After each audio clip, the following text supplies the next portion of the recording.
Alright then, so here is guys the TribeCar MG Jealous, oh sorry, not Jealous, MG5 from TribeCar itself. So basically I'll be running through guys the damages for this vehicle that's any before I show you guys the trunk space as well as the interior. So let me just start off with the exterior damages for this vehicle itself. Unfortunately, this vehicle does sustain some more minor damages to the front right side of its bumper, so that's one damage that I'll take note for this vehicle itself. Moving along to the, before I show you guys the driver's side, let me just show you guys the windscreen. So windscreen, luckily there isn't any windscreen chip for this vehicle, which is a good thing for this vehicle itself. Yeah, and also let me just check the bottom to check whether there's any scrapes for this vehicle itself, when usually it will show, but luckily for this vehicle it's quite clean underneath itself. So yeah, let me just show you guys the side, the driver's side right now. So driver's side, luckily there's also no obvious damage to the side, which is a good thing for this vehicle itself. Moving towards the back also no obvious damage to the vehicle itself, good, which is a plus point. And lastly, the passenger side. So passenger side, same thing, no obvious damage, which is a good thing for this vehicle itself. So if you guys didn't know, actually this vehicle, in my opinion, the closest rival would be the BYD E6, the 5-seater variant, where it is slightly more higher raised up, plus there's actually technically does have more trunk capacity itself, but that's not the main point. If you guys prefer, that's one thing you gotta take note when you're considering this or the BYD E6 5-seater variant itself. So yeah, let me just show you guys the trunk capacity right now. So to access the trunk, you can just press on the MG logo at the bottom. There's a button somewhere, yeah, this itself, unlatch itself, and this is basically how much trunk space you get for the MG itself. Unfortunately, there's no load cover to cover up the top part. Let's say you want to cover, let's say you want to hide something itself. Mostly it doesn't really have that itself, which is a downside. But at least does come with some storage pocket right here if you want to put your stuff. Same goes for this side as well. Unfortunately, it doesn't really has any anchoring point if let's say you want to hook stuff onto, like maybe at the corner of the vehicle itself, if you want to hook stuff onto to hold it in itself. But if let's say you want even more space in this vehicle, you could actually fold down the rear seat right here by pressing on this button, and the rear seat will drop and you have even more space. I'll probably put on screen right now how much trunk space this vehicle has with its seat up and seat down itself, so you guys can compare itself. So yeah, other than that, once done, you can just press on this button and the trunk will just close itself. So yeah, and it's quite slow itself, so I won't say slow, but you can see there's some extra lock mechanism to lock the trunk in itself. But other than that, let me just show you guys the rear of the MG right now. Oh yeah, and I forgot to show you one more thing, which is the charging port, which is to access it, you just need to press on this quite hard and it will open up, and you can just take out the rubber thingy and you can just charge the vehicle itself, and once done, it's just the other way around itself. So yeah. Alright, then now let me just show you guys the rear of the MG5 vehicle itself. So stepping right into the vehicle itself, so this is basically what you're being greeted with. One thing you definitely notice if you're very tall is you notice that the headroom wise, this guys can see it's very limited. I think I got about feet of headroom space wise for me as a technically then wait hold on, let me, okay, if I have to sit up straight, then I got just a feet of headroom space wise, which is not that bad. But legroom space wise, it's been adjusted to my driving position, so I got about a fist and maybe one finger of legroom space wise left for myself itself. But in the rear, what do you get? Well, you get some storage pocket right here if you want to put your stuff, some more stuff right here if you want to put your things on top if you do not want to put it below. Your window switches to wind down the rear window, door handle to get out, and you got a center lighting which can be turned on with the press of the button in the center, or if you want to, you could actually press the front and the light could be turned on when the doors are open itself. So yeah, and that you got also a grab handle right here on nearly all four sides of the vehicle if you want to grab hold on to. But one thing, based on my observation upon getting into the vehicle itself, is you do notice that you are sitting quite high up, because if I'm not wrong, the batteries are beneath it, so you do get a slightly higher I won't say ride height, but your sitting position in the vehicle itself is slightly higher itself. And I think, if I'm not wrong, at the start of this video, I already mentioned, in my opinion, the closest rival to this is the BYD E6, the 5-seater variant. So if you were to compare that and this itself, in terms of trunk capacity wise, which I already mentioned, the trunk in the BYD is much more superior than this itself. So that's one thing. But you talk about comfort wise in the rear, I think the BYD also takes the win for this itself, because technically I don't know how you categorize the BYD as. Some might say it's a station wagon, some might say it's a race up SUV itself, but to be honest, I categorize that as a station wagon itself because of the styling itself, and it looked very similar to a station wagon compared to a SUV itself, electric SUV itself. So yeah, but going back on the topic of what do you the storage space wise, apologize if I went off topic for a sec, but you do get some storage space right here itself if you want to charge, no, not charge, put your things in here itself. On the model that I saw it was being reviewed, it has the charging port at the back, which is very weird. Maybe this is a later model and hence they decided to remove it, so hence you don't have an option to charge the devices right here itself. Same goes for AC vents. There's no AC vents here unless you want to rely on the people at the front to help you you know, blow the wind towards the back of the vehicle itself. Other than that, you also get an armrest right here if you want to rest your arm on, or if you want to put your drinks here as well. Other than that, there isn't really much to show you for the vehicle already itself. Lastly, before I move on to the front, is sitting in the front itself. Not the front, the middle itself. You do get unfortunately there's no headrest for the center itself, so if you have to lean back, you might be hitting the back of the seat itself, which is a bit weird itself. In my opinion, you do some vehicles, they have the middle headrest for people. Let's say there's anyone sitting in the center, they could actually rest their head on, but for this MG itself, it doesn't really have that, so it's a downside for it itself. Comfort wise, it's just depending on how the people at the front adjust their seat. This being adjusted to my position, so I got about a fist of legroom space wise. This I just adjust it to the back so that I have more stuff to move my stuff at the front. So space wise for this is just 2 fingers itself. And also one thing you got to take note is I'm not too sure whether for this variant of the MG itself, whether all of them come with a sunroof, but for this variant that TribeCar has in their fleet, it has the sunroof itself, which I'll show you guys in a moment time on how to use that. But and that for time being now, that's basically what. Oh yeah, last but not least, you do get ISO fixing points right here, which you have to find it right beneath the seat itself lah. And that this is how the dashboard, the MG looks like. Other than that, let's just move to the front of the car right now. Alright, so stepping right up, the car is not too bad, but one thing like what I mentioned already, you got to take note of the raised ride height, because to accommodate the battery itself. So yeah, move to the front. You got, this is basically what you're routed with itself lah. So at the moment the vehicle is charging, so you do get this screen right here to tell you guys the state of charge, the range it has, and the estimated time remaining to be fully charged itself lah, or the minimum, which is I think usually 80% charge itself.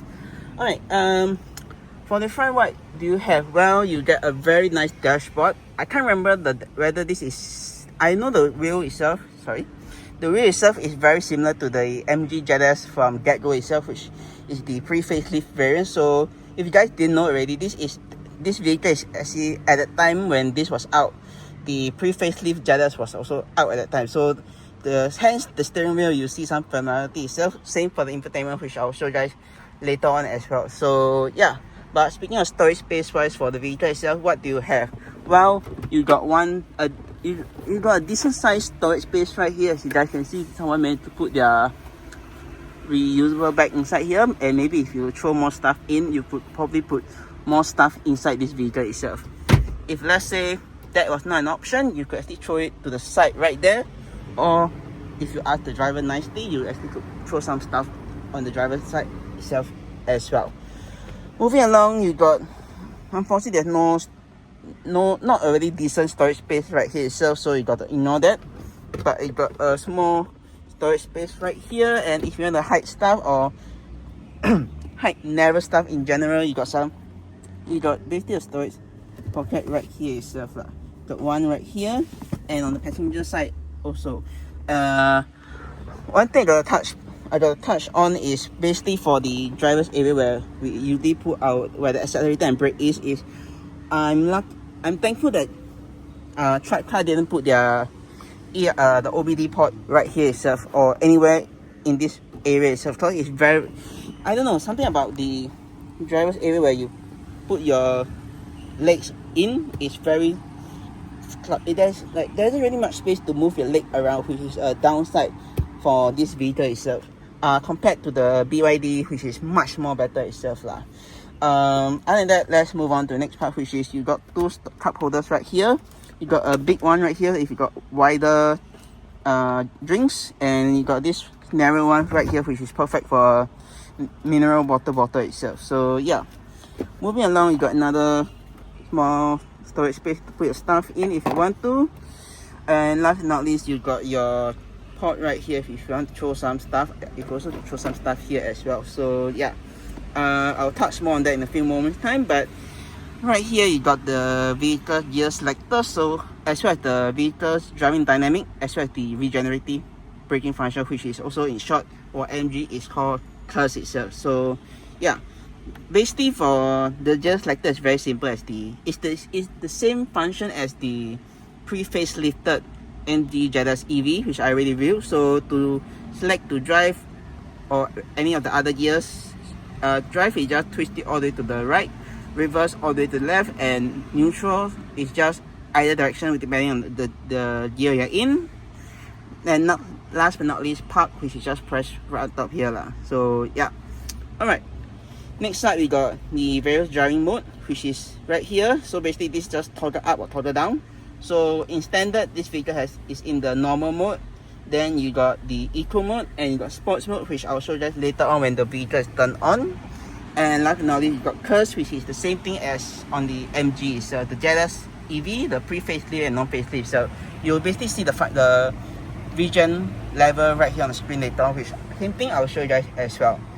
Alright, moving along, you got the vehicle's climate control. So basically on the left is the temperature, on the right is the fan speed, and wherever you adjust, it will show on the screen right here to let you know what fan speed you're on and the temperature you're in itself. Unfortunately, there's no exact temperature telling you what temperature it is, so that's a downside for this vehicle itself. But going back on the controls, you got all the buttons which are easy to reach for the various direction you want the fan to be blowing at you. You got your either front and rear right here, this turn on the AC, and your recirculating function right here if let's say you do not want direct airflow coming into the vehicle itself. Alright, moving on top, you got the same thing which is on the ZS EV pre-facelift, which is you got your volume knob right here, frequency tuner right here, your home button right in the center, your mute button right here, and last but not least, your this function which I'll show you guys later on as well when I turn on the vehicle itself. Last but not least, at the top, you just got your hazard light button, which is very easy to do. Just press and your the hazard button will be turned on. Alright, next up you got the steering wheel. So steering wheel is same as the ZS EV pre-facelift. Volume controls right here, which controls the infotainment, and you got your controls right here for the screen, which I will show you to you later on as well. Moving on the left hand side, the stalks, you got your cruise control. So basically to activate the cruise control, you just click on, to ensure that it is on, you got to toggle the knob towards you one time to ensure that if previously there wasn't any like cruise control being set, it won't go to resume. You can see the on button right there, and it will flash an orange color light itself. Once the cruise control has been confirmed that's been set, it will change to green, and it will tell you the cruise speed set, which is the speed you're going itself.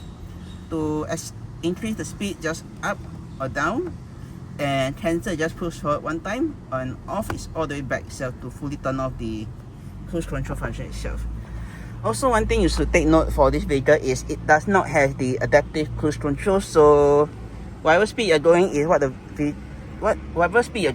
vehicle is go at. It won't adjust the speed according to the vehicles in front. So you got to take note of that itself. So if you are too close to the vehicle in front, you should either, in my opinion, if you're quite far away, you should just reduce speed immediately.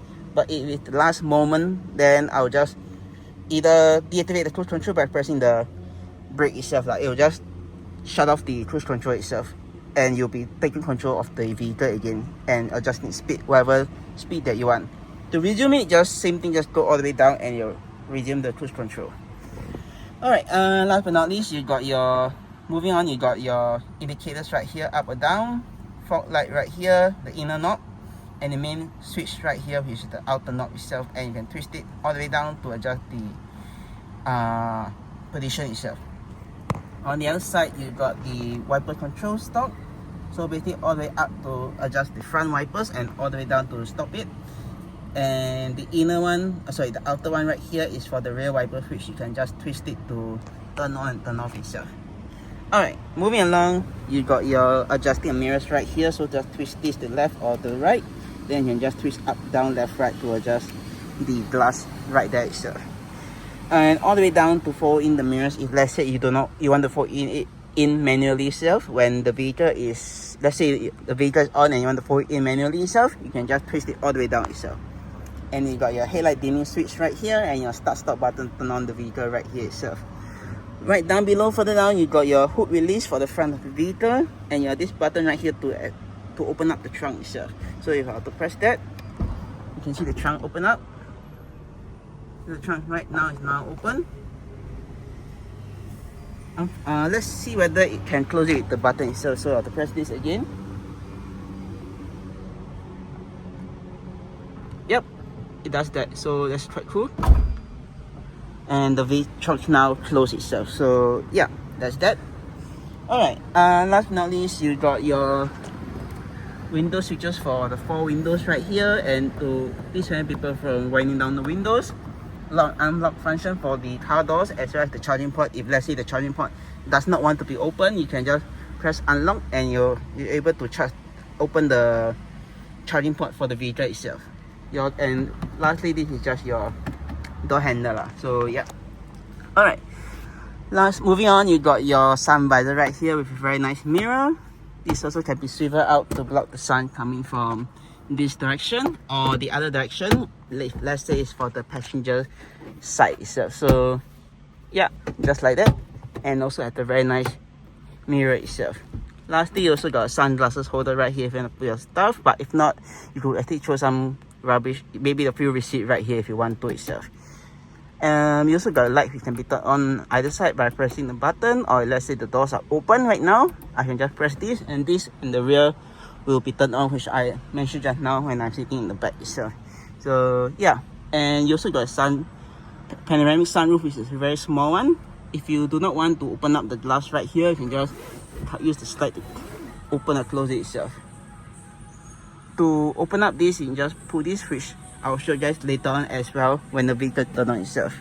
Oh yeah, and for the sunroof, let me just demonstrate to you guys first. So basically, to access the sunroof, let's say you do not want to open this, you can actually just pull this to open, to make it much more, to make less small, to cover up the sunlight from coming in itself. But if you want more, you can actually slide it open. Then if you want natural air coming, you can actually just pull this and the sunroof will open. If I'm not wrong, by right, it should actually open halfway. Let me just start the vehicle up again real quick for you guys itself. So yeah, so basically you have to press one time, you just open up just like that, all the way back. Once done, you can press one and just close it fully, and this will review, and you can just close it, and that's that itself. That's all for the video itself. Now let me just turn on the vehicle itself. So for the brake, to turn the vehicle, just on the brake and press that, and the vehicle will turn on itself. So yeah, now let me just show you guys the dashboard once fully turned on for the MG itself. So basically, this is how it looks like when it fully turned on. As you guys can see, it's somewhat very reminiscent of the pre-facelift MG ZS EV itself, where you got the power gauge right there on your right, and the speedo right on, the power gauge on the right and speedo on the left. Then in the center you just got screen with all the various information itself. So basically, unfortunately, you only can cycle through two things, which is this main thing right here, where you can cycle through the tire pressure monitoring system, the energy flow in the vehicle, your speed, current journey consumption, and overall consumption itself. If not, you can just adjust the gauge brightness, the overspeed warning, and when is the next vehicle servicing itself. And that there isn't really much to change in the instrument cluster itself. And that also lastly, this vehicle does have some fault with the TPMS system itself. So that's one thing you got to take note when renting this vehicle itself.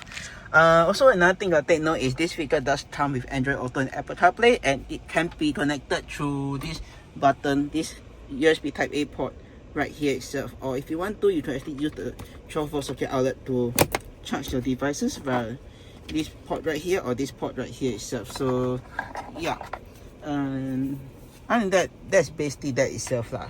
That's one thing you got to take note for this vehicle itself. And if you want to cover up, there's this very nice black trim right here itself.